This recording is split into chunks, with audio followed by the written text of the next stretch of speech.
Malam ka rufe idonka ka kalli sama ka karanta wa wajadaka dallan fahade kafa 22. Malam jalabi ne mai haɗe da dafa'i. Wani yana ji ana labarin jalabi amma shi bai ma san me asalin jalabi ba, shi dai ya ji ana faɗa. To shi jalabi shi ne buɗewar harkoki da kuma tafiyar al'amura, komai naka zai ci gaba da tafiya yadda kake da bukata. Sai ka zama dai kamar kai kaɗai Allah yake so a cikin al'amura, komai ka taɓa malam sai ka yi nasara, komai ka taɓa sai ya zama kuɗi. Dukkanin al'amuran ka dai ba zai ta komawa baya ba. Duk yadda al'amuran ka suke komawa baya, in dai ka ci gaba da jan wannan sirrin, wallahi la'azim komai sai ya dawo ya saita yadda kake so. Kuma idan jalabi ya ratsa jikinka shine yake haifar da dafa'i.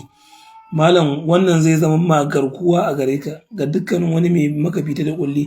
Duk wani makiyanka wannan Allah zai lalata maka shi, wallahi azim. Sai dai ka ci gaba, amma bayan ka dai sai in ka juya baya kana tafiya ko a sahun sallah ka wuce makiya. Malam sirri ne mai karfin gaske na dafa'i da jalabi. Ku je ku ci amfanin sa saboda rasulullahi.